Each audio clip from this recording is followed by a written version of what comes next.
parece arrancando, para no demorarnos demasiado.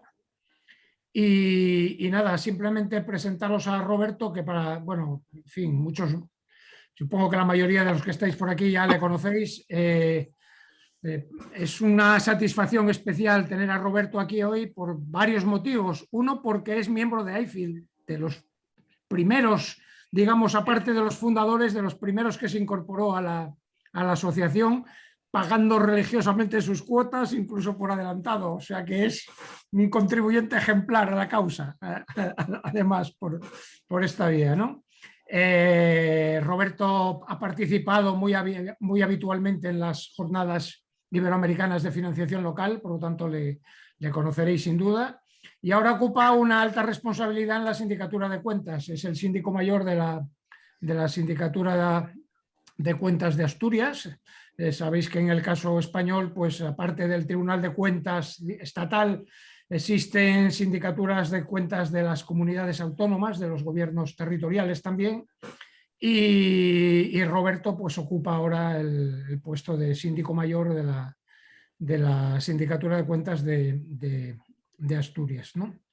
Por lo tanto, pues nadie mejor que él para hablar del tema que nos trae, en la medida en que lleva bastante tiempo en la sindicatura. Como síndico lleva poco, lleva relativamente poco, pero lleva bastante tiempo instalado en la sindicatura trabajando en otros menesteres previamente, ¿no? Ahora ocupa, digamos, la máxima dignidad en el caso asturiano, pero antes pues ya llevaba tiempo ahí incorporado, ¿no? Por lo tanto, no quiero robarle más tiempo, simplemente gracias, Roberto, por haber aceptado participar en nuestros seminarios y que cunda el ejemplo, que a ver si más miembros de IFIL pues, se ofrecen a compartir con nosotros pues, su sabiduría, serán bienvenidos, junto con el resto de actividades que venimos haciendo, en la que incorporamos pues, a otros agentes importantes de la actividad económica subcentral, tanto en el caso latinoamericano como en el caso español, ¿no? Bien, Roberto, cuando quieras, ya para ti la palabra. Muchas gracias, Javier. Una cuestión técnica previa, si es posible silenciar los micrófonos para evitar interferencias, ¿eh? Okay. Y por lo demás, ahora voy a compartir la pantalla, que preparé aquí un pequeño PowerPoint.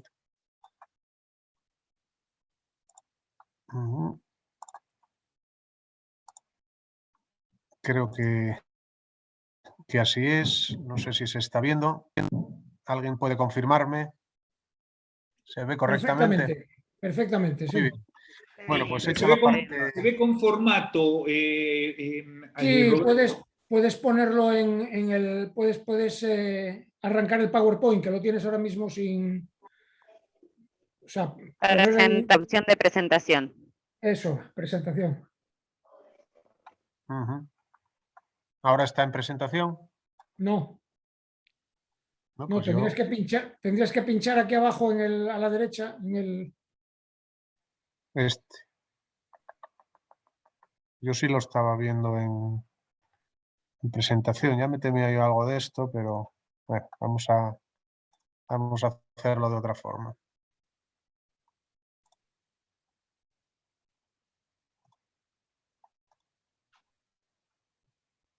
¿Ahora sí?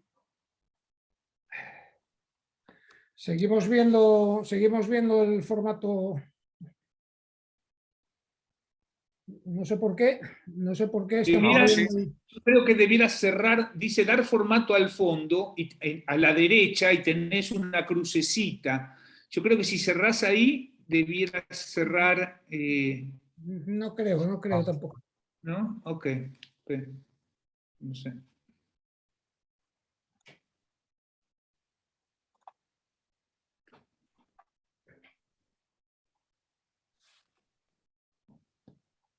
Bueno, sigo intentándolo.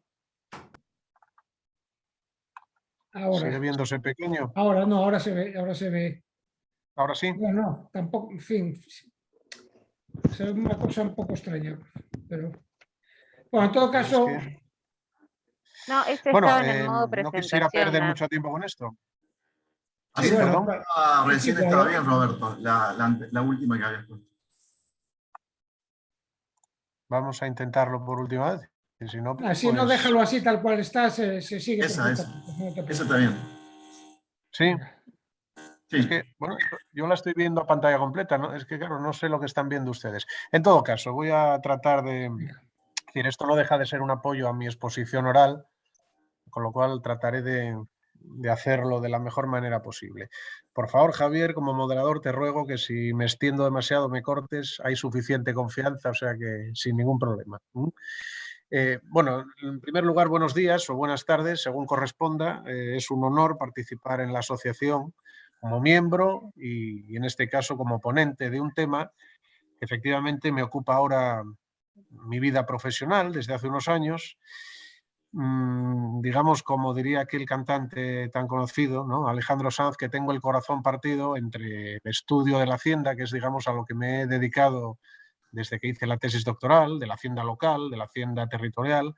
Ahora estoy en otra esfera de lo público, en esta esfera del control, y sobre esto último es lo que voy a trasladar un poco unas opiniones, unas reflexiones. Algunas probablemente sean conocidas y otras pues quizás desvele algún incluso secreto de nuestras instituciones. Bueno, antes de nada, en fin, el esquema es un esquema estándar. Voy a hablar de control interno, de control externo, pero me gustaría empezar con arte, no la mía, sino la de quien pintó esta magnífica obra, Ambrogio Lorenzetti, que tienen ustedes en el Palacio Comunal de Siena, en Italia, y que es una alegoría del buen gobierno, donde están las virtudes públicas, el soberano de la ciudad, el pueblo llano. A mí me inspira mucho, de hecho yo tengo una copia en mi despacho, porque al fin y al cabo estamos hablando de esto, de transparencia, de buen gobierno, de virtudes públicas, y no podemos perder de vista que más allá de regulaciones concretas, el objetivo es mejorar la vida de la ciudadanía. Esto puede parecer muy romántico, pero como van a ver, está en las propias normas internacionales de auditoría. Antes de continuar con esto, unas pinceladas que probablemente ustedes ya conocen, desde luego los españoles lo conocen, pero para nuestros hermanos de América, 3 o 4 datos sobre la España federal de la que vamos a hablar. No una España federal en términos constitucionales, que no lo es, pero sí una España federal en términos fiscales y financieros, que absolutamente lo es, como todos ustedes saben y como reconocen los organismos internacionales. Pues bien, por dar esos 3 o 4 datos, el primero sobre el gasto público. Ahí tienen una representación de cuánto suponen los 3 niveles de gobierno territoriales en términos del Producto Interior Bruto. El sector local es la curvita que va más por abajo, punteada. Estamos hablando entre el 5 y el 6% del PIB, respecto, es decir, el gasto local supone esa cifra en torno al 5 o el 6% del PIB, frente a unas cifras mucho más elevadas de las comunidades autónomas, el nivel de gobierno intermedio, el nivel de gobierno regional, de la administración central, para un agregado consolidado que está en torno al 45-50% del Producto Interior Bruto. Algo más, lógicamente, en el ejercicio pasado. Si ustedes ven, en el ejercicio 2020 hay un pico de crecimiento del gasto, evidentemente relacionado con los gastos derivados de la pandemia. Pero quitando ese pico muy puntual y muy coyuntural, pues el nivel de gasto público en España es el que tienen en la gráfica de arriba, en torno al 43-42% del PIB, y de todo eso el gasto local, como digo, es un 5 o un 6% del Producto Interior Bruto. En términos, ya ampliando el foco al sector local, ahí tenemos las curvas de recursos y de empleos, de ingresos y de gastos, si ustedes lo prefieren ver así, en términos de contabilidad nacional. Y vemos cómo la evolución de ambas curvas es muy pareja, con 2 excepciones. Entre los años 2006 y 2012 aproximadamente, el sector público local en España gastaba más de lo que ingresaba. Ahí tienen la curva roja por encima de la curva azul. Mientras que a partir del año 2011-2012 ocurre justamente lo contrario. Los ingresos, los recursos de las entidades locales en España son bastante superiores a los empleos no financieros, es decir, al gasto de las entidades locales. Esto quiere decir que todos los años se ha ido acumulando un importante superávit que incluso en el ejercicio pasado, en 2020, con todos los efectos de la pandemia, aún se ha mantenido un saldo positivo, es verdad que menor, pero todavía nada desdeñable en términos del Producto Interior Bruto. Es decir, aquí podríamos hablar de cuáles son las causas y cuáles son las consecuencias y las posibles reformas. No es el objeto hoy de esta charla, pero si quieren en el debate luego lo podemos ver.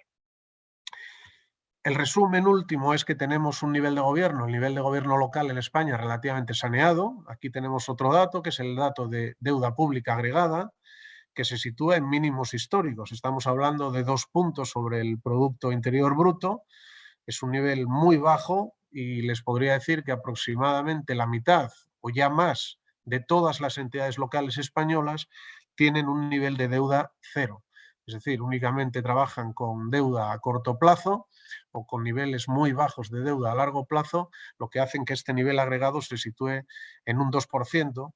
Y, por cierto, es el único nivel de gobierno de los 3, autonómico, central y local, que cumple estrictamente las obligaciones que marcan tanto la normativa europea como la normativa de estabilidad presupuestaria. Por tanto, en esta foto inicial que estoy planteando, deberíamos decir como primera conclusión que el sector público local, incluso en pandemia, es un sector público que tiene una situación financiera relativamente saneada.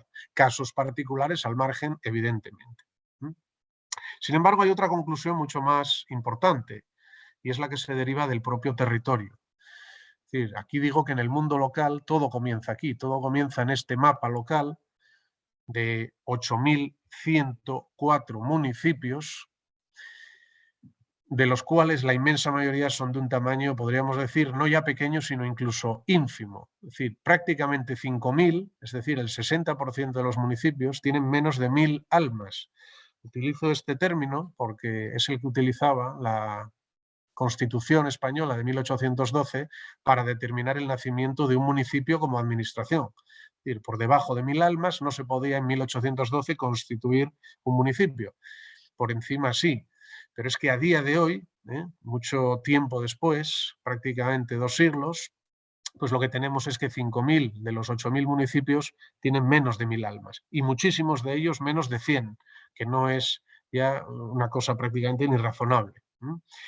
Solo 55 municipios tienen más de 100.000 habitantes y podríamos decir que 1 de cada 10 españoles vive en Madrid o Barcelona, las 2 grandes urbes. Desde luego serían mucho más de 1 de cada 10 si sumamos los entornos urbanos de estas 2 grandes ciudades. Por tanto, tenemos un mapa que condiciona no solo la financiación, esto es obvio, de esto ya hemos hablado en otras sesiones y se habla mucho en esta asociación, pero también condiciona, como luego vamos a ver, la rendición de cuentas. Un municipio ínfimo que apenas puede gestionar un presupuesto muy pequeño, pues también tiene muchas dificultades para rendir sus cuentas, aunque sean pequeñas, pero hay que rendirlas.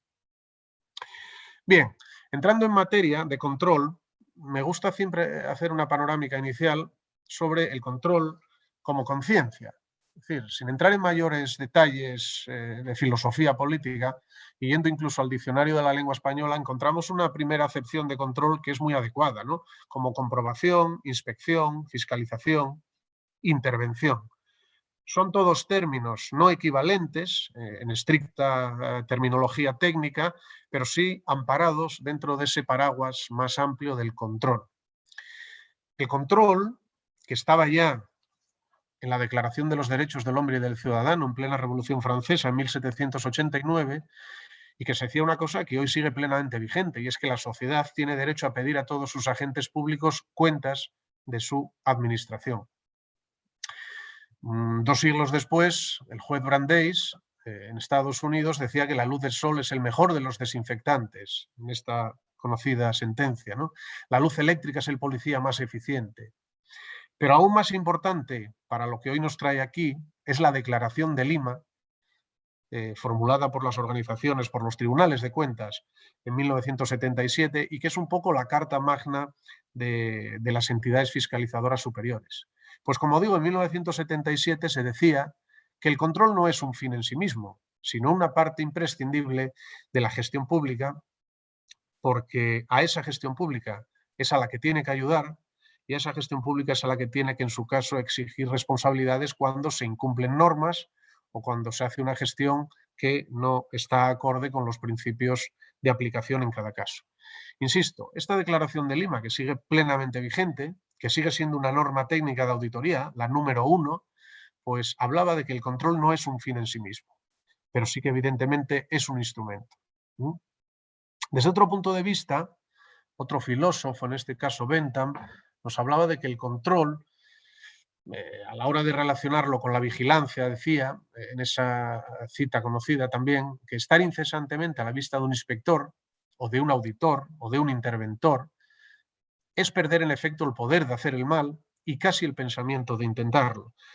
El caso de Bentham se refería al derecho penal, al diseño de una prisión, como la que tienen ahí en la imagen, pero podríamos aplicar esto perfectamente al control económico-financiero.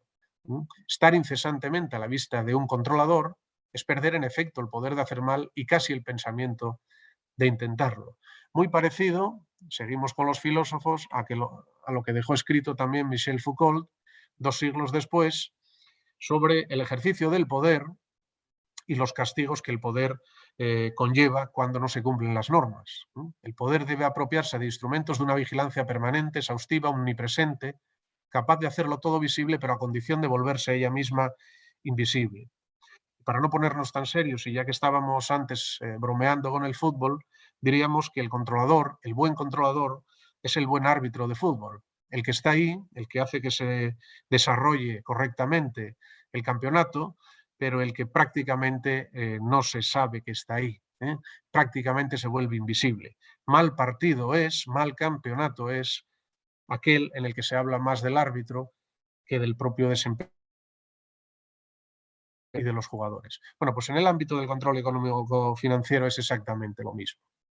Y ya en nuestros días, termino con esta breve introducción, ya en nuestros días los órganos de control externo en España, como el que me honro en presidir en este momento, pues también hablaban de esta conciencia pública del control, no como un fin en sí mismo, replicando la Declaración de Lima de 1977, sino como un medio que contribuya a una gestión cada día más transparente y eficaz.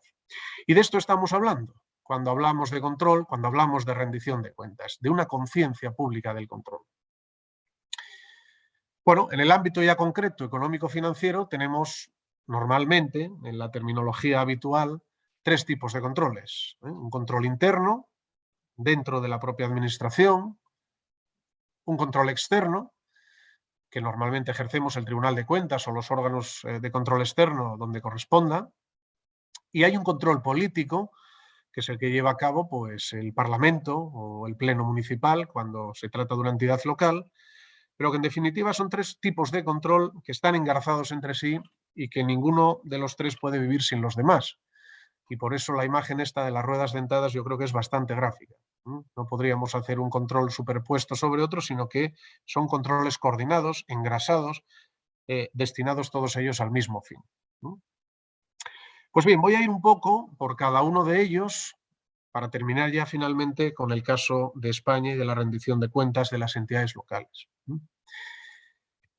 Lo que nos dice la normativa internacional, de aplicable en cada caso nacional, es que el control interno no deja de ser un proceso diseñado, implementado, mantenido por los responsables del gobierno de la entidad para garantizar una seguridad razonable sobre la consecución de los objetivos de la institución.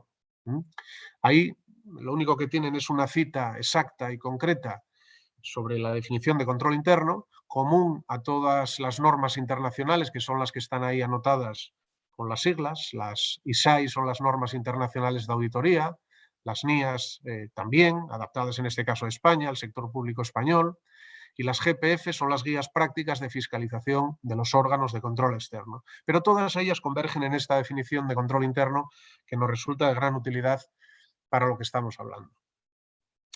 Pero el control interno, hemos dicho, es un proceso, y como tal proceso debe empapar al conjunto de la organización. Y esto se desarrolla, y creo que muy gráficamente, en lo que se ha dado en llamar el modelo de las 3 líneas de defensa. ¿Cuáles son esas líneas de defensa? ¿Cuáles son esas líneas de prevención de los riesgos? ¿Cuáles son esas líneas de combate a la corrupción, al fraude, al cumplimiento?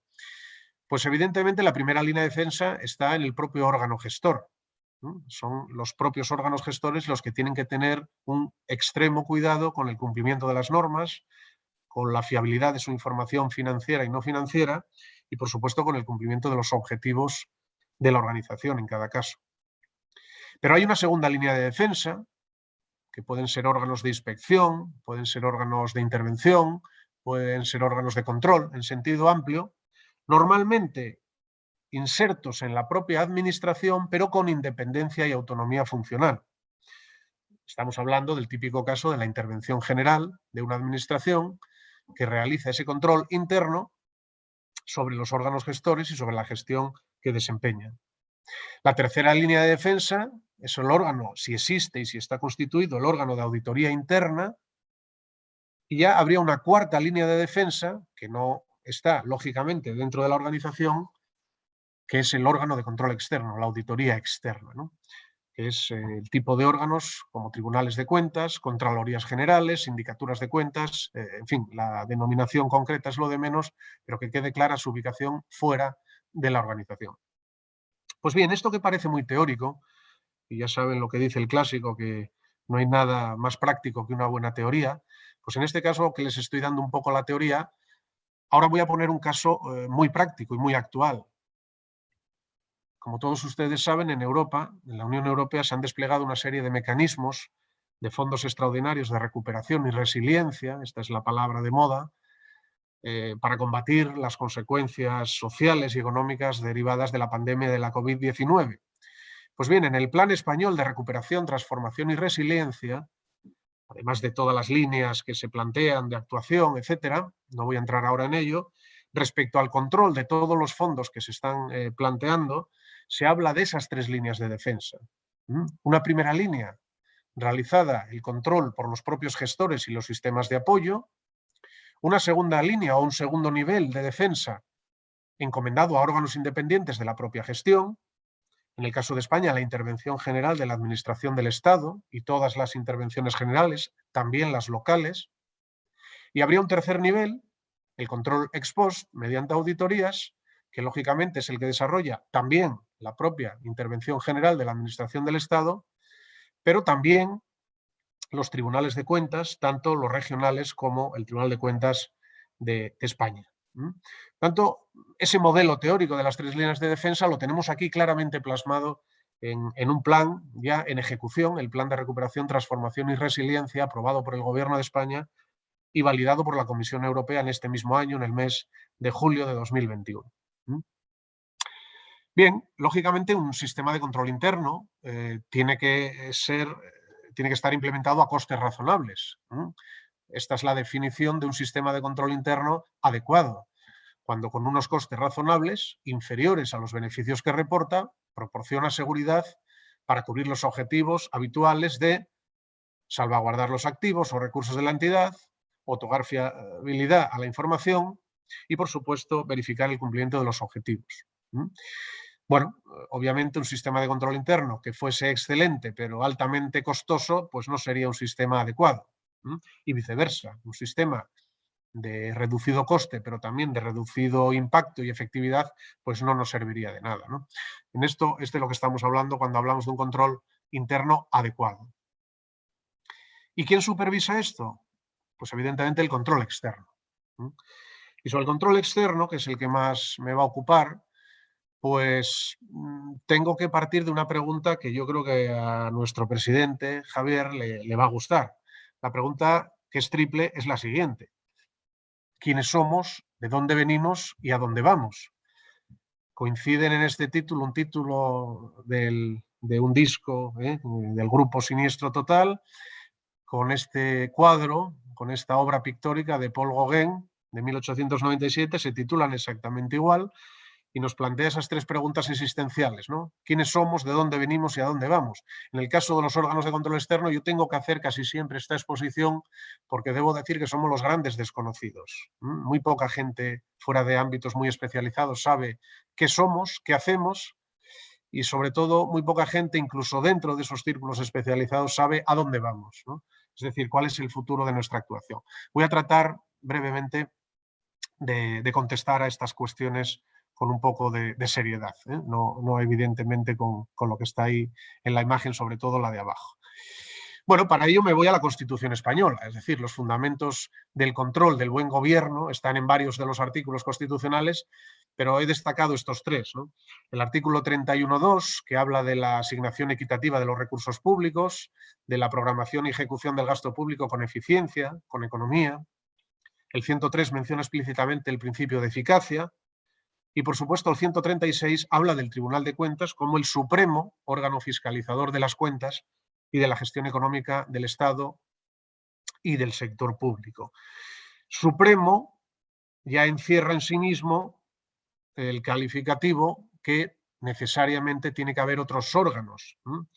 Y esos otros órganos son los órganos de las comunidades autónomas. Les recuerdo que en el año 1978, cuando se aprueba la Constitución, las comunidades autónomas en España no existían, se crearon después. Por tanto, si no existían, pues tampoco estaba previsto que se creasen estos órganos autonómicos de control externo que después ya llegarían a partir de 1980. Algunos ya han cumplido 40 años, otros tenemos menos y algunos, como también diré después, están en proceso de creación en este mismo momento. Este es el mapa actual. Hay un Tribunal de Cuentas, el Tribunal de Cuentas creado en la Constitución del 78 y otros 12 órganos autonómicos de control externo. Ahí está destacado, pues lógicamente, la Sindicatura de Cuentas del Principado de Asturias, el que me honro en presidir, no porque sea el más importante, sino porque, bueno, evidentemente es el que me toca hoy presentar. Y hay uno tachado, como ustedes pueden ver en la imagen, que era la extinta Sindicatura de Cuentas de Castilla-La Mancha, suprimida por un argumento de eficiencia, pero que el mismo argumento de eficiencia está sirviendo en este momento para recuperar esa institución de control. Es decir, en realidad la eficiencia que se alegaba para su supresión no era tal cosa, era más bien economía, era ahorro puro y duro de recursos, pero sin duda se perdió un control sobre los fondos públicos que el Tribunal de Cuentas del Estado pues no ha suplido. Y esto no es una opinión, basta ver el número de informes aprobados sobre ese territorio, sobre la Comunidad de Castilla-La Mancha, cuando existía la Sindicatura de Cuentas, y los aprobados desde entonces, que son muchísimos menos. Por eso me alegro, nos alegramos la mayoría de mis colegas de que se recupere este órgano de control externo que había sido suprimido, aunque lógicamente ahora tendrá otra formulación. Bueno, los órganos de control externo, sin detenerme ahora en esta caracterización, porque si no se nos va el tiempo, habría que decir que son de órbita parlamentaria, que tienen independencia funcional, autonomía organizativa y presupuestaria, y que desempeñan básicamente estas cuatro funciones. La principal y fundamental, la función fiscalizadora. Tienen también una función accesoria de asesoramiento o función consultiva en materias, lógicamente, económico-financieras. El Tribunal de Cuentas, y solo el Tribunal de Cuentas, tiene una función también de enjuiciamiento contable para depurar eventuales responsabilidades contables. Y en los últimos años, y esto creo que es muy relevante, se ha añadido en algunos órganos de control externo una función de prevención de la corrupción. Yo creo que no es una moda pasajera, creo que esta función ha venido para quedarse, y frente a otros países que han optado por la creación de instituciones ex novo para la prevención de la corrupción, oficinas antifraude o de prevención de la corrupción, en algunos casos en España, y en concreto en dos, en Galicia y en Canarias, se ha introducido esta función dentro del órgano de control externo.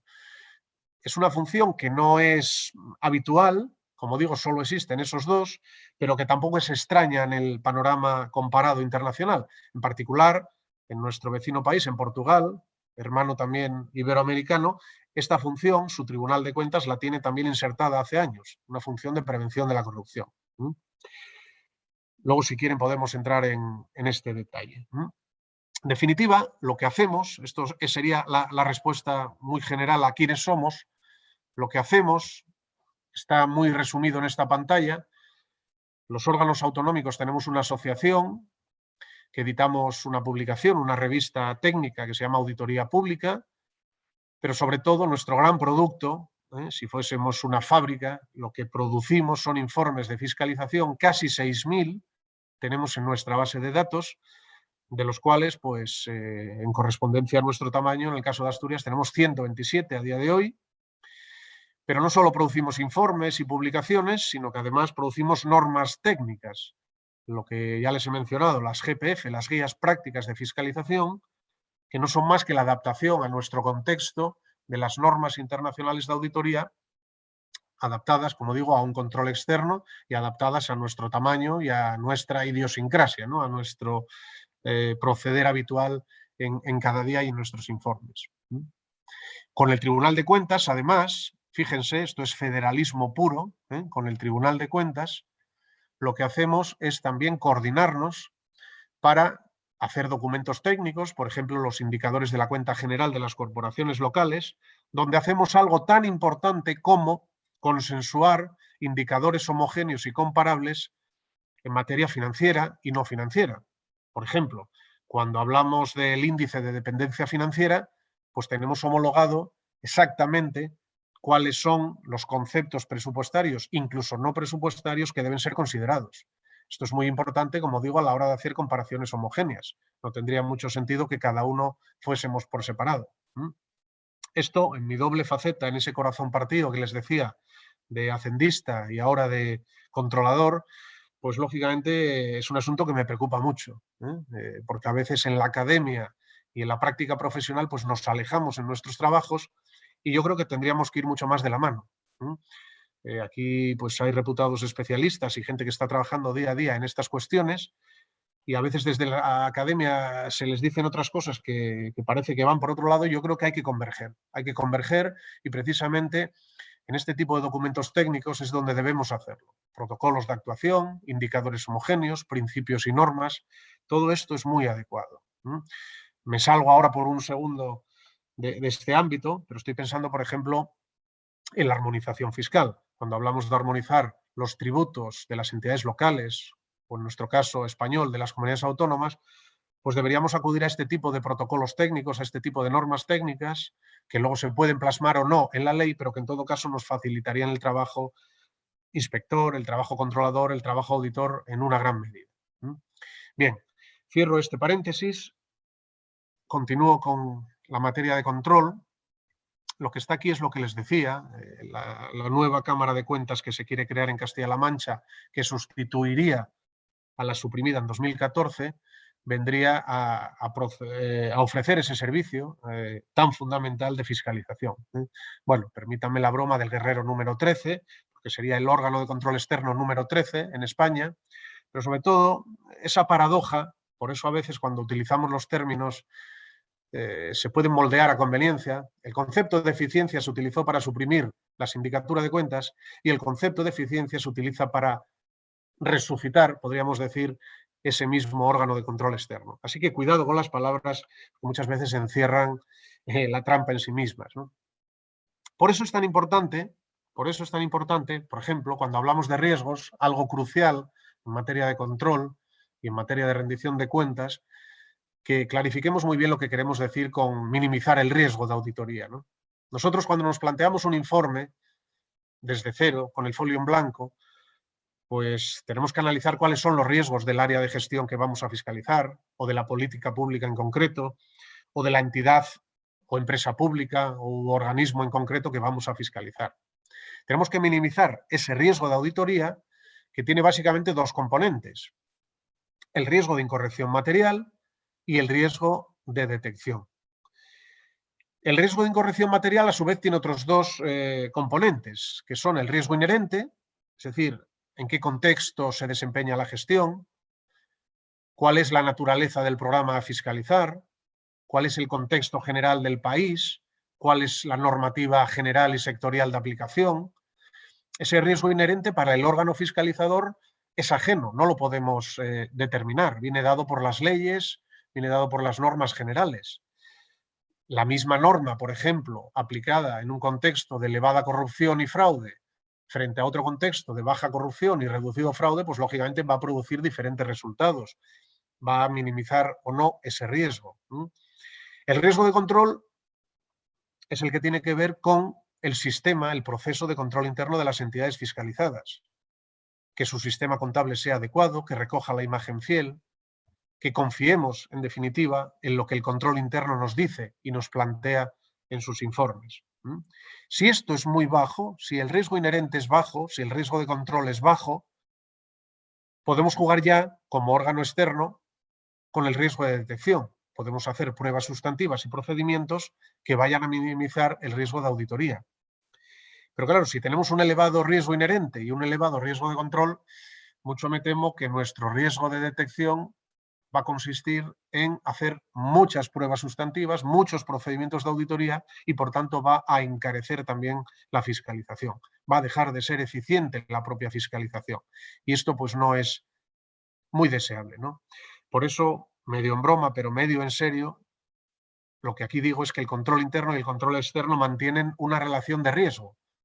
Riesgo en términos de auditoría, evidentemente, tal y como lo hemos definido. Esto me lo voy a saltar. Lo que es esencial es que hay que conocer primero para fiscalizar después. Las normas internacionales, que están ahora todas ellas en revisión, nos subrayan claramente esto. Es decir, si el control externo no conoce la entidad a fiscalizar y no conoce bien su control interno, pues no podrá fiscalizarla bien. Por eso es muy importante esa simbiosis, y me alegro de que aquí haya gente del control interno escuchando, esa simbiosis entre ambos controles es fundamental, es clave a la hora de desempeñar un buen trabajo. No les voy a aburrir ahora con todo el panorama técnico, normativo que tenemos y que es de aplicación. En azul está, digamos, las normas internacionales, en rojo las normas españolas, quién la aprueba y cuáles son las normas de aplicación. Todo este es nuestro mare magnum de normas y de siglas. No voy a entrar en ello, pero sí quiero, si se me permite la broma, plantear o tratar de desmontar un juicio que a menudo se hace desde ambientes no especializados y a veces también especializados sobre en qué consiste la tarea de auditoría, más allá de las normas. Fíjense en esta cita larga que tienen ustedes ahí del escritor Elbert Hubbard, 1922, donde describía al auditor típico con unos calificativos que, en fin, dejan bastante que desear, ¿no? Un hombre, por supuesto ya ni hablaba de las mujeres, más allá de la edad madura, flaco, arrugado, inteligente, frío, pasivo, reacio a comprometerse, ojos de bacalao, cortés en el trato, antipático, calmado. En fin, estoy resumiendo. Dice al final que por fortuna nunca se reproducen y finalmente todos ellos van a parar al infierno. Como ustedes pueden ver, no era muy condescendiente, digamos, con la figura del auditor. Pero frente a esto, que es evidentemente una exageración, ahora viene otra, en el sentido contrario. En este caso, el empresario William Phillips decía que el auditor típico, como contrapunto a lo de Hubbard, es una bella persona, inteligente, cordial, considerado, con empatía, educado en su trato. Esto me encanta. Al propio tiempo objetivo, sereno y compuesto como Stravinsky en Noche de Estreno. En fin, ni una cosa es cierta ni la otra tampoco, ¿no? Seguramente en el medio, no sé si en el justo medio está la definición adecuada del auditor. Claro es que a menudo leemos también noticias en la prensa que desgraciadamente no ayudan demasiado. Aquí tienen una. Los auditores bajo sospecha tras la sentencia de Pescanova, una sentencia que condenó con multas millonarias a Pescanova, a la empresa Pescanova, pero sobre todo también a los auditores, a los equipos auditores que habían hecho aquellas auditorías validando las cuentas. Claro, esa sanción tiene que ser necesariamente ejemplar, en el sentido de que unas cuentas que se habían dado por válidas resulta que no lo eran y por tanto culpable el gestor, pero culpable también el auditor que hizo ese juicio equivocado. Esto no ayuda, digamos, a esa imagen del auditor como persona responsable, como profesional. Lógicamente hay que trabajar por ello todos los días, pero sin duda este tipo de casos no ayuda demasiado. Pero claro, para que el control se desempeñe en toda su eficacia y con eficiencia en el propio control y a ser posible con economía, es decir, a un coste razonable, tenemos que partir de lo básico, de la rendición de cuentas. Por eso digo que es la clave de bóveda de todo esto. En este caso me fui también al diccionario, como lo hice con la palabra control, y el diccionario de la lengua española no aparece como tal la definición de rendición de cuentas. Obviamente el verbo rendir sí, y la palabra cuentas también, pero como concepto rendición de cuentas tenemos que irnos al diccionario panhispánico del español jurídico, el que en nuestro ámbito iberoamericano, pues lógicamente es de aplicación. Y la rendición de cuentas inmediatamente nos lleva al control externo. Obligación del cuentadante de justificar la gestión realizada mediante la dación o presentación ante el Tribunal de Cuentas. Pues aquí quería yo llegar, ¿no? Ante el Tribunal de Cuentas u órgano equivalente en cada caso, ¿no? La segunda acepción es muy similar. Obligación de los titulares de las entidades del sector público estatal, pero de cualquier otro, de presentar ante el Tribunal de Cuentas u homólogo, por conducto de la intervención general, es decir, del control interno, las cuentas anuales cuyo contenido y estructura se determine. Balance, cuenta de resultado, cambios en el patrimonio neto, etc. Bueno, pues aquí tenemos una rendición de cuentas perfectamente definida en nuestro diccionario panhispánico del español jurídico, y por tanto la que es de aplicación. Y ahora voy a una cosa que habitualmente, yo soy un amante del idioma español, y quienes me conocen bien lo saben, y por eso me gusta acudir mucho al diccionario, porque a veces traducimos el término inglés o anglosajón de accountability directamente como rendición de cuentas, y ciertamente, bueno, si no es exacto, podría ser una traslación bastante aproximada, ¿no? Pero fíjense en la cita que también voy a poner ahora, de un profesional del control externo, es un funcionario del Tribunal de Cuentas, un altísimo funcionario del Tribunal de Cuentas de España, Enrique Álvarez Tolchez, que en uno de sus artículos dice pues algo bastante sensato, ¿no? Que el término anglosajón accountability no ha encontrado una traducción directa al español. Yo no estoy de acuerdo ahora en lo que dice. ¿Por qué no hay esa traducción directa? Por referirse a un sistema político democrático avanzado desconocido en los países latinos y en los de su ámbito de influencia. Obviamente no estoy de acuerdo con eso, pero sí es cierto que el término no hemos encontrado en nuestro idioma, más allá de decir esa fórmula mixta de rendición de cuentas, una traducción directa, ¿no? Pero hagámonos que son bastante similares, si no exactamente sinónimos, sí, como digo, bastante similares. Y bueno, y aquí nuestro presidente y nuestra secretaria general, pues también tienen una cita que quiero traer a colación, ¿no? Ellos hablan de la corresponsabilidad fiscal en el marco de la autonomía local, como compendio de las ideas de rendición de cuentas, ahí aparece la idea, perceptibilidad, asunción de responsabilidades y simetría en la distribución de costes y beneficios políticos. Esto nos vale para el gasto público, nos vale para los ingresos públicos, sin ninguna duda. Por tanto, de nuevo tenemos ahí la rendición de cuentas en el frontispicio de la buena gestión pública, en este caso local. Volviendo al término accountability, también les puedo decir una cosa que seguramente conocen. La GAO en Estados Unidos, lo que sería el Tribunal de Cuentas en Estados Unidos, el Tribunal Federal de Cuentas, originalmente se llamaba GAO, General Accounting Office, Oficina General de Contabilidad, podríamos decir en una traducción directa. Desde 1921, por tanto, hace exactamente un siglo, hasta el año 2004 se llamó así. En el año 2004, y con buen criterio, a mi juicio, cambiaron su nombre, no las siglas, pero sí su nombre, a Government Accountability Office. Es decir, oficina gubernamental de, podríamos decir, rendición de cuentas. ¿Por qué? Porque se introdujo en esa organización, en ese tribunal de cuentas, una función que iba mucho más allá de las auditorías financieras, mucho más allá de las fiscalizaciones de cumplimiento, para centrarse sobre todo en el papel que tiene el control sobre la auditoría o en materia de auditoría operativa, de cumplimiento de objetivos y también de evaluación de políticas públicas. Bueno, pues esta transformación, incluso del nombre que hizo la GAO estadounidense, pues la estamos haciendo todos los tribunales de cuentas. No necesariamente cambiando nuestro nombre, sino introduciendo en nuestras normativas o en nuestra praxis diaria estas funciones adicionales de auditoría operativa y de control y de evaluación de políticas públicas. Esto es fundamental. Pero de nuevo tenemos que volver un paso atrás a la rendición de cuentas en puridad, en este caso para España, y ver lo que dice nuestra ley de haciendas locales. Si me disculpan un segundo para beber.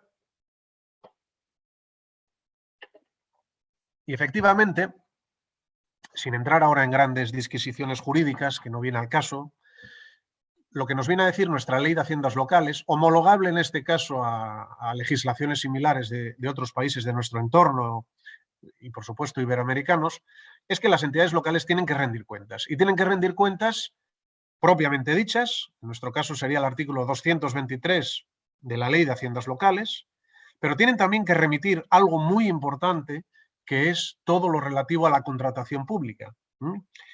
La contratación pública canaliza en torno a un 15 o un 20% del Producto Interior Bruto cada año.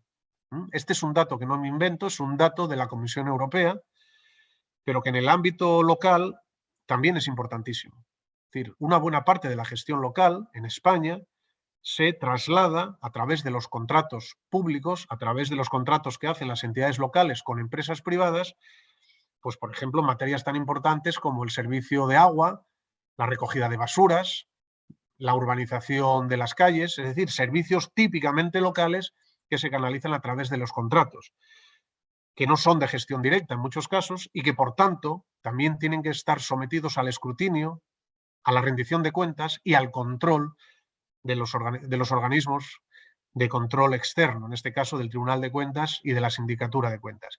Eso lo deja muy claro la Ley de Contratos del sector público, una ley que además es normativa europea, traslación directa de normativa europea. En su artículo 335 regula la remisión de contratos de las entidades locales al Tribunal de Cuentas, y ya finalmente el artículo 218.3 de la Ley de Haciendas Locales remite también, valga la redundancia, a la remisión de todas las resoluciones, todos los acuerdos que adopten las entidades locales contrarios a los reparos de la intervención local. Resumiendo, y esto es mucho resumir, cuando un interventor local plantea un reparo a un gasto, pues porque no hay crédito suficiente o porque no hay una norma habilitante o por cualquier otra cuestión que vulnere la normativa que sea, en ese caso el reparo, está previsto en la ley, puede ser levantado por el alcalde o por el pleno municipal en su caso, dependiendo de la cuantía y de otras cuestiones. Bueno, pues lo que obliga la Ley de Haciendas Locales es que todo ese proceso, tanto el reparo formulado por el interventor como el informe que levanta el reparo del interventor, deben ser cada año remitidos al Tribunal de Cuentas y a la Sindicatura de Cuentas. Porque ahí hay una información valiosísima, por ejemplo, sobre interpretación de determinadas normas presupuestarias o, por ejemplo, en materia de contratación pública. Todo esto, lógicamente, lo gestionamos a través de bases de datos, de plataformas telemáticas, porque es un caudal de información enorme, pero sin duda utilísimo para nuestra tarea de fiscalización. Lo que les voy a poner a continuación, por poner algún número y descargar un poco el discurso quizás de tanta teoría, son unos datos muy sencillos sobre la evolución de los niveles de rendición de cuentas de las entidades locales en España. Lo voy a hacer distinguiendo periodos, territorios, niveles de población o estratos de población, y vamos a tratar de llegar a algunas conclusiones. El primer dato es puramente territorial, es decir, por comunidades autónomas, para los últimos 5 ejercicios económicos cerrados, ¿cuál es el nivel de rendición de cuentas en plazo? Las entidades locales radicadas en cada una de estas comunidades autónomas rinden o no rinden en plazo sus cuentas como están obligadas al Tribunal de Cuentas. Bueno, una respuesta sencilla sería no, no rinden sus cuentas en plazo al órgano de control externo.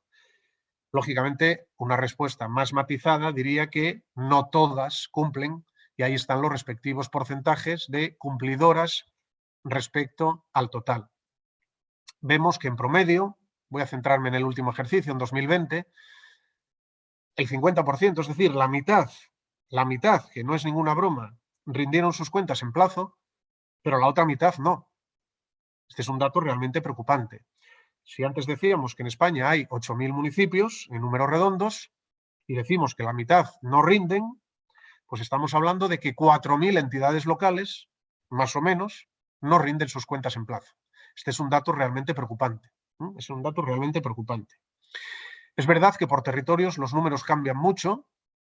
el peor es Andalucía, con diferencia, donde solo un 14% de las entidades rindieron el año pasado en plazo. Es verdad que faltan unos días, en su caso, para cerrar el cómputo, pero sospecho, viendo la media histórica, que no va a subir mucho más. El dato realmente es preocupante. En el caso de Asturias, en fin, estamos por encima de la media, no es para estar muy satisfechos, pero un poco más que la media sí que estamos. Veníamos de unos niveles en torno al 70%, hemos bajado algo, el efecto de la pandemia también se notó, pero bueno, sin estar bien, estamos mejor que el promedio. En términos de población, que alguien podría estar pensando, ¿rinden peor los más pequeños, los más grandes? Bueno, pues les podría decir que no hay una relación ni causal ni de correlación. No la hay. Vemos ahí que prácticamente ese nivel del 50% hay muy poca variación por tramos de población. En el año 2020, el peor tramo donde la rendición es más baja es en los ayuntamientos más pequeños, entre 1 y 500 habitantes, pero no está muy lejos de los grandes ayuntamientos con más de 100.000. La diferencia es de 6-7 puntos. Por tanto, no parece que en este caso el tamaño importe. Habrá otras variables que seguramente hay que estudiar. Sí me parece aún más preocupante lo que voy a poner ahora, que es el cumplimiento del resto de requisitos de rendición de cuentas, en definitiva.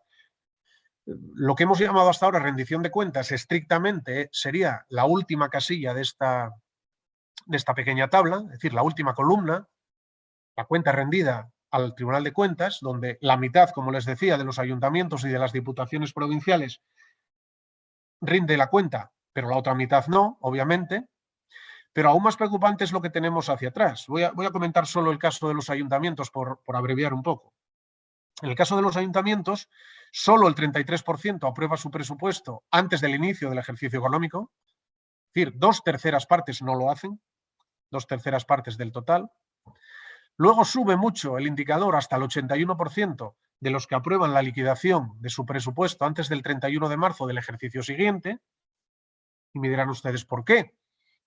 Pues yo les contesto, porque si no lo hacen y no presentan esa liquidación aprobada antes del 31 de marzo del siguiente ejercicio, el Ministerio de Hacienda le retiene la participación en los ingresos del Estado, que es la mayor fuente de financiación local con diferencia. Por lo tanto, hay un incentivo clarísimo a presentar esa liquidación en el plazo. Quien no lo haga tendrá retenidos esos fondos durante un tiempo hasta que no cumpla con su obligación. Ahí tenemos claramente la explicación, ese salto hasta el 81%. El siguiente indicador, el de cuenta general aprobada antes del 1 de octubre, no encuentro una explicación tan contundente. Vamos a suponer que en este caso son buenos cumplidores.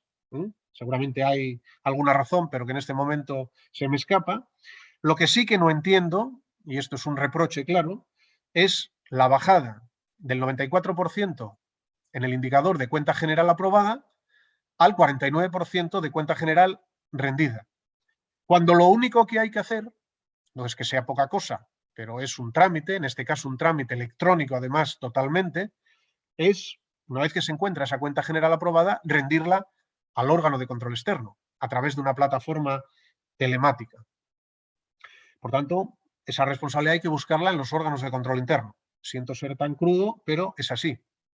Porque una cuenta aprobada y debidamente validada, si no se rinde, es únicamente porque no se cumple con ese trámite de subir la documentación a la plataforma telemática de rendición de cuentas. Esta plataforma que pueden ustedes visitar en esa página web, rendiciondecuentas.es, donde observarán que tiene una parte privada, que utilizan lógicamente los gestores locales, pero tiene una parte pública con consulta de datos, como estos que yo les estoy facilitando, y donde pueden ustedes también consultar, y esto es una riqueza informativa inmensa, las cuentas generales de todos los ayuntamientos de España, de todos los que han rendido, lógicamente, en este caso de los 3 últimos ejercicios.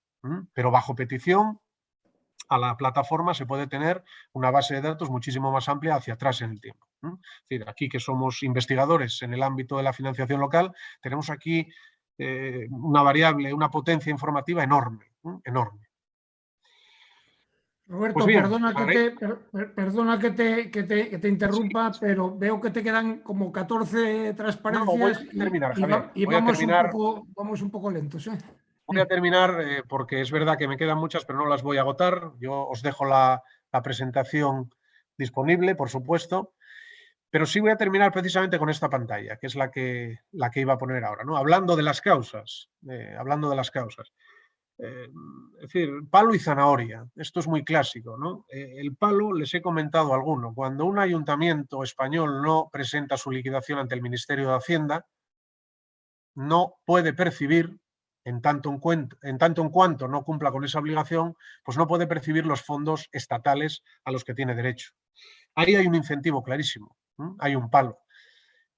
Los órganos de control externo también damos palos, pero también ofrecemos zanahorias. Es decir, el grado de avance en la rendición de cuentas en los últimos años es satisfactorio, estamos muy lejos, como decía, del 100%, pero hay una evidente causalidad. Esto no es casual, por hacer el juego de palabras. ¿Qué hacemos los órganos de control externo? Pues ponemos el foco, ponemos nuestra lupa sobre quienes no rinden cuentas. Que nadie piense, esto no es una amenaza, lo estamos haciendo, que nadie piense, que ninguna entidad local piense que cuando no rinde cuentas se queda exenta de control, en absoluto. Es más, está lanzando una señal de que allí pasa algo, de que allí hay un riesgo evidente de algún problema de gestión, de información, de cumplimiento de objetivos, de cumplimiento de la legalidad. Y por tanto lo que hacemos normalmente los órganos de control externo es hacer un informe específico. Que no rindan cuentas no significa, por tanto, que no estén fuera del control, sino que lo hacemos de otra forma mucho más específica, con lo cual puede ser incluso contraproducente para quien trate de burlar ese control externo. Otro modo, otra zanahoria, aunque aquí hay un poco de palo, es fiscalizando el control interno municipal. Esto lo hacemos también con informes específicos. Lo hacemos también formando a gestores y responsables locales. Aquí tenemos mucha ayuda y muchísima colaboración de nuestros homólogos del control interno local. Creo que estaba por aquí la presidenta del Colegio Profesional de Interventores, Secretarios y Tesoreros. Nuestra colaboración es buena y aún debe serlo más, precisamente para evitar esas zonas exentas de control, esos riesgos que se pueden evitar coordinando mejor los controles. Colaborando, por supuesto, con los gestores, con las entidades asociativas, con la parte académica que se ocupa de estos temas, en el caso de España, pues con las universidades, evidentemente, y por qué no decirlo, con esta propia asociación AIFIL. Desde luego, cuando hay que pasar al palo, también pasamos. También hacemos a veces requerimientos combinatorios. Es decir, si usted no ha remitido una información, debe hacerlo en un plazo muy concreto. En términos más, no sé si decir gangsteriles, estamos dando un ultimátum, pero jurídicamente esto se llama requerimiento combinatorio para que se cumpla con una obligación legal. Y hacemos otra cosa que es muy útil y que se ha demostrado utilísima, que es la publicación de listas negras de quienes no rinden las cuentas en tiempo y forma.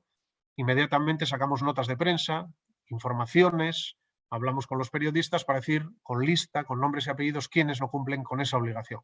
Y por supuesto todo lo que tiene que ver con nuestros informes, su difusión, las comparecencias parlamentarias, tribunas, etcétera, declaraciones en prensa, todo ello conlleva esos incentivos positivos y negativos para mejorar esa rendición de cuentas.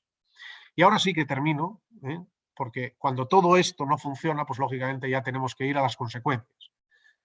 Hay un coste reputacional, evidentemente, de la no rendición de cuentas, pero como a veces es insuficiente, pues tenemos que ir a medidas pecuniarias, a la entidad y a la persona responsable, al cuentadante. A la entidad, como ya he dicho, por ejemplo, reteniendo la participación en los tributos del Estado, estableciendo multas coercitivas, por ejemplo, multas diarias. Es decir, si usted no cumple su obligación de rendir cuentas, cada día se devenga una multa coercitiva por importe de 3.000, 4.000 euros, lo cual tenemos un incentivo poderoso para ese cumplimiento. Podemos también restringir, esto en financiación local es importantísimo, el acceso a subvenciones y a transferencias. Muchas de nuestras comunidades autónomas en España ya tienen esta normativa, Asturias no, y lo estamos recomendando de continuo, que los ayuntamientos que no rindan cuentas no puedan tener acceso a determinadas subvenciones. Obviamente habrá que preservar lo que son servicios esenciales para la ciudadanía, pero otros que no lo son tanto, pues simplemente se perdería esa financiación por parte del gobierno autonómico o en su caso estatal. Esto es eficacísimo, se lo puedo asegurar. Y por supuesto hay sanciones también a la persona, al cuentadante, que puede ser el interventor local en algunos casos, o puede ser el cuentadante titular, en este caso el responsable máximo, el alcalde o la alcaldesa de la entidad local. Sanciones, responsabilidad contable ante el Tribunal de Cuentas, o ya en casos extremos muy graves, lógicamente, el ilícito penal por desobediencia, que implica incluso la inhabilitación. Pero bueno, esperamos no llegar a ese estadio tan grave. Antes hay todo lo que les acabo de contar. Termino ya, Javier, perdona por excederme, se apasiona uno hablando de estas cosas. Quiero daros las gracias por, en fin, escucharme, y quiero daros las gracias si especialmente además os he aburrido en alguna parte, y si me gustaría, si lo tenéis a bien, pues contestar o debatir con vosotros, con ustedes en este momento y a partir de este momento. Muchas gracias. Muy bien, pues muchas gracias, Roberto. Ha sido una charla muy técnica, creo que muy interesante, al menos desde el punto de vista español, ¿no? Me gustaría oír feedback del otro lado del Atlántico. Creo que los problemas son problemas bastante comunes, a pesar digamos, de que el foco ha sido puesto evidentemente en la normativa propia del territorio al que se mueve. Y a partir de ahora, pues, vía libre para quien quiera intervenir, pues que lo haga bien directamente o pidiendo la palabra, como vosotros queráis.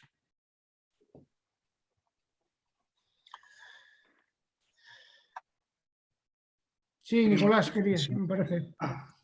Sí, muchas gracias, Javier. Bueno, felicitar a Roberto por su exposición clara y sobre todo, pues se ve que tiene experiencia en esta temática. Aquí en México, la figura del síndico procurador se le llama, tiene apenas algunos 15 años que está funcionando. O sea, estamos en pañales respecto a Europa, respecto a ustedes de España. No, pues van muy adelantados, hasta tienen asociación de órganos de control externos, autónomos. Eso está excelente. Yo creo que esta charla va a ser muy productiva para mi amigo Marco Báez, quien va a ser el próximo tesorero. Pero yo quiero preguntar dos cosas, Roberto. Sí. Aquí nosotros, y allá también yo creo que le llaman cuentas públicas, aquí se aprueban por semestre, es decir, cada 6 meses se pasan a la legislatura local para que se aprueben. Allá, ¿qué cada tanto tiempo se hacen las evaluaciones? Aquí son semestrales. Lo otro es, ¿ha habido encarcelamiento para quien daña el patrimonio de la hacienda pública? ¿Qué experiencias ha habido? Tengo muchas otras más, pero me quedo con esta. Y felicitaciones de nuevo. Bueno, Gracias. muchas gracias. Javier, ¿contesto? ¿O? Sí, como quieras. Sí, vale. Yo te diría casi que dejaras de compartir la pantalla. Sí, eso ahora mismo. Ok.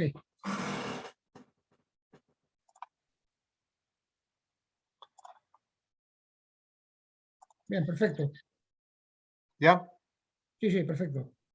Vale. No, doble agradecimiento, Nicolás, por los elogios, seguramente inmerecidos, pero sobre todo por las preguntas, son muy oportunas y me permiten hacer alguna reflexión adicional. Respecto al elevado desarrollo de nuestro sistema de control externo, bueno, cierto es que hacemos muchas cosas, trabajos en común, normas técnicas, informes coordinados, etcétera. Lo he tratado de exponer. Tenemos una asociación constituida en 2015, pero sin duda queda mucho por hacer. Pero quiero introducir una reflexión adicional. Y es que, antes lo decía de pasada, esto es puro federalismo. En este caso, federalismo en el ámbito del control. En la mesa a la que nos sentamos los presidentes de los órganos de control externo, los 12 que somos en este momento, todos tenemos un voto. Nadie es más que nadie, no importa el tamaño de la institución ni de la comunidad autónoma de referencia. Esto, como digo, es puro federalismo. Es más, cuando nos reunimos en otra mesa, donde estamos los 12 órganos autonómicos y el órgano supremo fiscalizador, el Tribunal de Cuentas, 12 más 1, 13, pues es exactamente lo mismo. Hay una tarea de coordinación por parte del Tribunal de Cuentas, pero no hay una jerarquía ni hay una posición de superioridad en absoluto. Por eso digo que este papel federal del control externo creo que sería muy positivo extenderlo en el caso de España a otras áreas, sin ir más lejos al sistema de financiación, donde muchas veces pues algunas comunidades autónomas tienen una preponderancia clara sobre otras, y esto a mi juicio no es deseable. Sobre las cuestiones concretas, en nuestro caso todo el sistema presupuestario español gira en torno al ejercicio que es el año natural, de 1 de enero a 31 de diciembre. Esto opera para el presupuesto y opera para la cuenta general que se ha de rendir al órgano de control externo. Por lo tanto, este es el periodo habitual, salvo circunstancias excepcionales, que se considera, como digo, para la presupuestación y para la supervisión, para el control externo de las cuentas. Y la otra cuestión, respecto al menoscabo de los fondos públicos, bueno, lo tenía también, me alegro por tanto de la pregunta. Hay varios estadios, ¿no? Cuando se trata de un puro menoscabo de fondos públicos sin otro tipo de responsabilidad penal, es el Tribunal de Cuentas del Estado el que enjuicia contablemente ese menoscabo. Tienen que darse una serie de circunstancias muy concretas para que una persona llegue a ser condenada por el Tribunal de Cuentas, ¿no? En ese caso, esa jurisdicción contable lo único que hace es reclamar la cantidad menoscabada a la persona condenada. Es decir, si se han menoscabado, pues no sé, 1 millón de euros, se le reclama ese 1 millón de euros más los intereses devengados que correspondan. Pero nada más, el Tribunal de Cuentas termina ahí su papel. Cuestión diferente es que para ese menoscabo de 1 millón de euros, por seguir con el ejemplo, la persona en cuestión haya además incurrido en otro tipo de conductas que sean ilícitos penales y que por tanto juzgarán los tribunales ordinarios de justicia. Es decir, no es lo mismo haber menoscabado fondos públicos, por ejemplo, porque se haya vulnerado la normativa presupuestaria, a que se haya menoscabado 1 millón de euros porque directamente se haya metido la mano en el cajón y se haya robado con todas las consecuencias. En el primer caso solo habrá responsabilidad contable, es decir, solo habrá que devolver al sector público lo menoscabado, pero en el segundo caso habrá que hacer eso y además probablemente habrá una pena de inhabilitación o, si es muy grave, ya de cárcel también. Casos de estos en España, por desgracia, los tenemos. No somos ajenos a este tipo de corruptelas o corrupciones. Pero, como digo, es muy importante deslindar lo que enjuicia estrictamente el Tribunal de Cuentas y lo que enjuician ya los tribunales ordinarios de justicia. Son dos planos diferentes. No sé si he contestado a la cuestión. Sí, Juan Pablo. Sí, muy bien. Muchas gracias. Sí, muy claro. Gracias.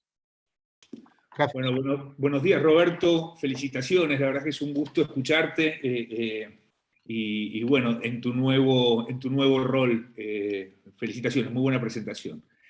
Mira, yo me gustó mucho y me quedé pensando, bueno, uno piensa en AIFIL y piensa en la región, entonces, a ver si, mi pregunta es un poco que nos ayudes a pensar, a ver, haciendo un poco de historia, si uno ve los temas centrales que hemos tratado en los últimos 10 años en las jornadas, algún ejercicio que hemos hecho hace poquito con Giorgio y con Javier, o si uno revisa un poco las preocupaciones en términos de institucionalidad fiscal, sea sector público consolidado o intergubernamental en América Latina, el tema de los organismos de rendición de cuenta han estado un poquito al costado, ¿no? Digo, la institucionalidad fiscal, o sea, se discuten reglas fiscales, se discute el sistema de transferencias, pero se discute mucho menos de los sistemas de rendición de cuentas. No obstante eso, en el último año nosotros hemos intentado desde AIFIL hacer algún tipo de puentes con algunas de las auditorías de la región. Y hemos tenido una reunión en la cual participó el Auditor General de la Nación de Argentina sobre temas de vacunación, y también tenemos una buena relación con la gente de OLACEF, de la organización latinoamericana de organismos de control, ¿no? que existe. Bueno, la auditoría, como vos bien sabés, son órganos de control interno, no de control externo. No obstante, y un poco tomándome de tu planteamiento sobre colaboración con entidades, y pensando en AIFIL como un puente, nosotros hemos servido últimamente las jornadas y AIFIL como un puente entre los hacedores de política, las organizaciones regionales y los expertos, ¿no? Un poco eso. Entonces, quizás sería interesante, y muy probablemente sea una pregunta a cuenta de más, a cuenta de poder tener una reunión contigo más adelante,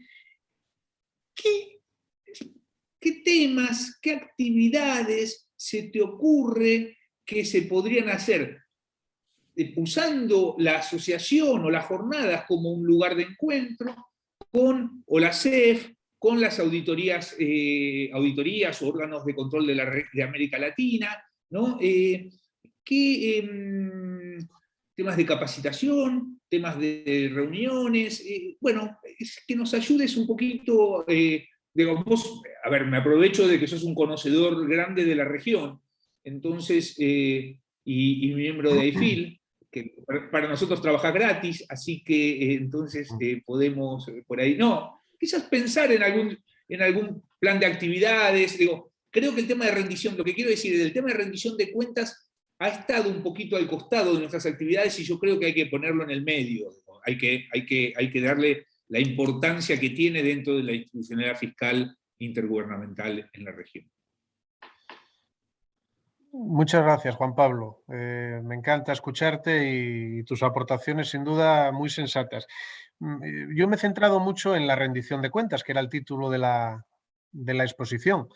Pero sin duda estoy de acuerdo en que esas cuentas, evidentemente, no podemos quedarnos en la mera rendición. Después esas cuentas hay que examinarlas. Y esas cuentas acumulan y tienen un volumen de información inmenso, presupuestario, sobre contratación pública. Sin duda, la reflexión vale para España y vale para todo el ámbito iberoamericano. Podemos hacer desde AIFIL, y digo podemos porque soy socio, podemos hacer desde AIFIL cuestiones relacionadas con la rendición de cuentas, es decir, verificar si se están rindiendo las cuentas o no en todos estos ámbitos. Hay mucho desconocimiento también por parte de los gestores locales sobre cuáles son sus obligaciones en materia de rendición de cuentas y de remisión de contratos públicos. Ese sería un primer estadio, ya que me preguntas te contesto. Un segundo en el que evidentemente hemos quedado orillados los órganos de control externo, tribunales de cuentas, es en el ámbito, y tú eres un gran experto en ello, de las reglas fiscales. Las reglas fiscales, y en particular el control del endeudamiento, pues no nos han consultado. En el ámbito europeo en particular, y sospecho que en el ámbito americano tampoco, no nos han consultado. En cambio, se han introducido una serie de nuevas instituciones, en el caso español, la Autoridad Independiente de Responsabilidad Fiscal, la AIREF, que desempeña un papel magnífico, es decir, no seré yo quien critique su trabajo, todo lo contrario, lo ensalzo cada día, pero que es un trabajo que bien podría haberse insertado dentro de los órganos de control externo, es decir, en tanto que diseño de reglas fiscales y supervisión de las mismas. Ahí tenemos también otra vía de trabajo importante. Ahora estamos diseñando el mundo post-pandemia, esperemos que ya estemos en la post-pandemia y que todavía no estemos dentro de ella, pero en ese mundo post-pandemia las reglas fiscales tienen un papel crucial. Hemos acumulado ahora un volumen de deuda muy importante que vamos a tener que digerir, por utilizar un término muy gráfico, durante una serie de años, si no décadas, y por tanto las reglas fiscales van a tener una importancia crucial. No podemos hacer lo que hemos hecho hace 10 años, de hacer un excesivo recorte, una mal llamada austeridad, porque podemos comprometer el crecimiento económico. Es decir, ahí tenemos también mucho que decir desde esta asociación. Y hay un tercer punto que sin duda está también conectado, que es todo el tema de las auditorías operativas, las auditorías de objetivos, de cumplimiento de objetivos, y esto enlaza directamente con la evaluación de políticas públicas. Muchos de mis colegas son muy aficionados, ahora que no me escuchan, a poner fronteras muy rígidas entre auditoría operativa y evaluación de políticas públicas. Yo tengo una mente un poco más abierta y para mí, sin ser lo mismo, sí son cuestiones que están muy filtradas, muy penetradas una a la otra. Es decir, me da igual cómo lo llamemos, si auditoría operativa o evaluación de políticas públicas, la cuestión es que hay que evaluar, hay que seguir los objetivos de las instituciones públicas. Objetivos que, por supuesto, previamente tienen que estar bien diseñados y cuantificados. No es el control externo el que tiene que diseñar los objetivos, es el gestor, esa primera línea de defensa que yo antes mencionaba. Una vez que esos objetivos están bien identificados, el órgano de control externo sí los podrá verificar y supervisar. Y ahí creo que también desde el punto de vista más académico de IFIL podemos aportar bastante, con técnicas que ensayamos en la academia, pero que en la práctica pues, se utilizan muy poco. Estoy pensando en todos los análisis de eficiencia, por ejemplo, y todo lo que tiene que ver con estas cuestiones. En fin, yo creo que hay agenda de trabajo, Juan Pablo. Los colegas de OLACEFS creo que están en ello. Yo conozco a alguno a nivel particular, no a nivel institucional, y me consta que están en ello, pero este es un trabajo a medio plazo, es decir, tenemos mucho por hacer. Muchas gracias, Roberto. Claro, pero seguramente vamos a seguir hablando. Seguro, yo encantado. ¿Más preguntas, más comentarios?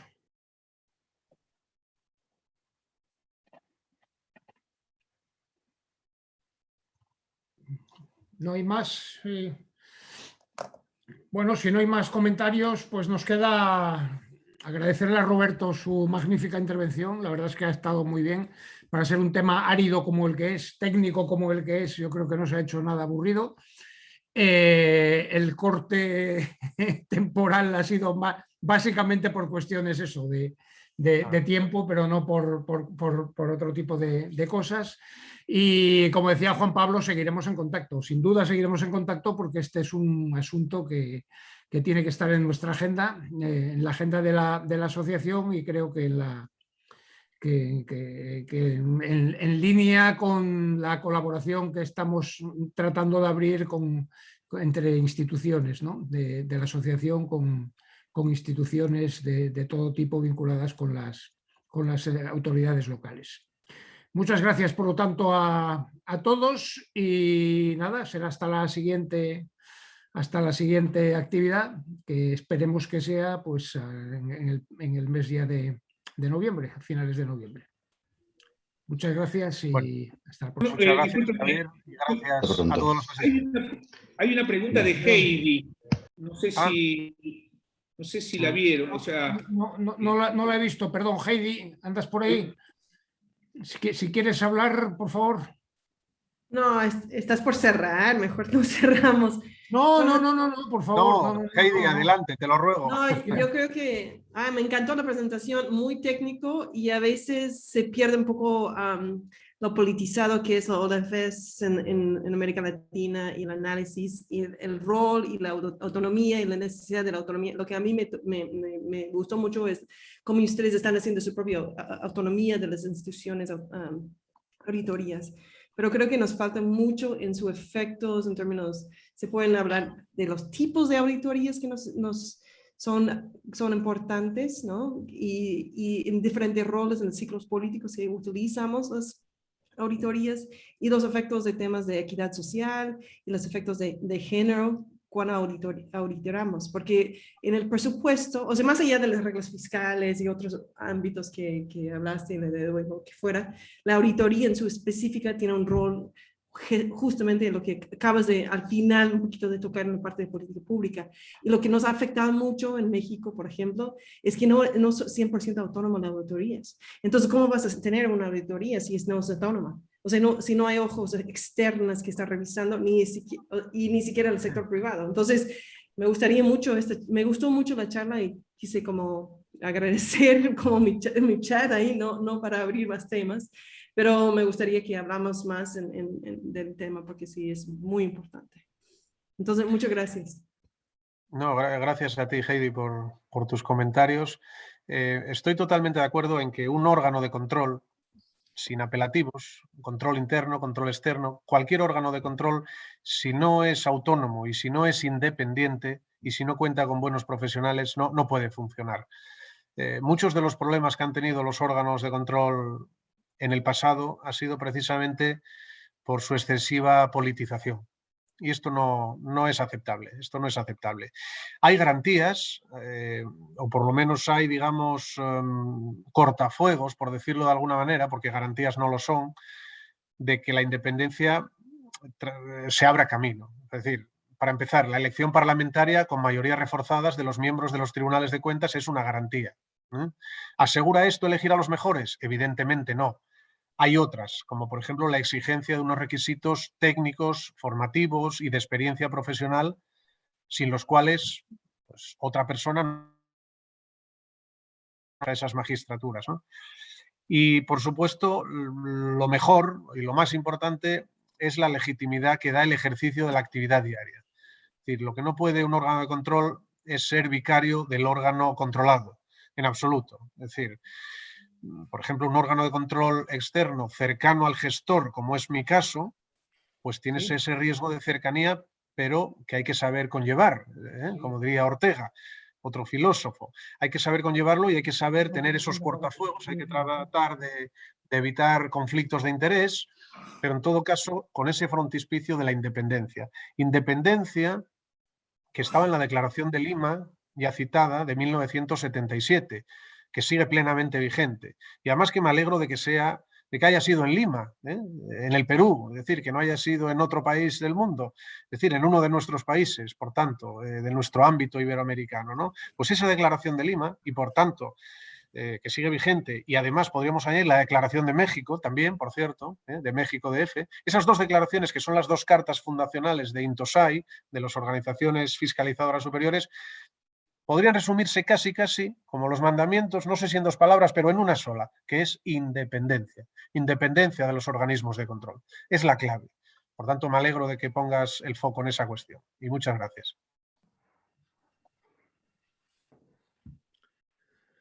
Bueno, pues ahora sí. Javier, Sí. te pido un segundo para... Venga, Marcelo, por favor, siempre. Disculpen que ya estamos avanzados en el horario, pero este viernes 29 de octubre tenemos un seminario de federalismo. Salta, sí. Salta. En Salta, provincia de Salta, pero es también virtual, organizado por la Universidad Católica de Salta, el IERAL, la Universidad Nacional de La Plata, de Córdoba, la UBA, etc. Es el 24 seminario anual y los invitamos a participar. Pueden hacer la consulta a este email que está aquí abajo, seminario.federalismo23@ieral.org, o en el contacto de la página de iField, ahí los va a atender Anabela y les va a pasar el programa y el link para inscribirse. Solo eso, disculpen por el tiempo adicional. Gracias. No, muy bien, Marcelo. Mira, pensaba yo hacer referencia a la jornada de Salta y se me había pasado por completo. O sea que muy bien que tú lo hayas dicho. No sé si hay algo más o hacemos como en las bodas, hable ahora o calle para siempre. No, para siempre en ningún caso. Yo estoy a vuestra disposición cuando queráis. No existe el divorcio en Oviedo, parece. No existe el divorcio. Sí, en fin, que solo hablaré en presencia de mi abogado y no de mi auditor. Venga, pues lo dicho, hasta la próxima reunión de iField. Muchas gracias a todos por vuestra participación y nada, quedamos emplazados a la siguiente reunión. Buenas tardes. Muchas gracias, Roberto, muchas gracias a todos. Un gran gusto verlos. Abrazo grande. Abrazo virtual. Adiós. Chao. Adiós.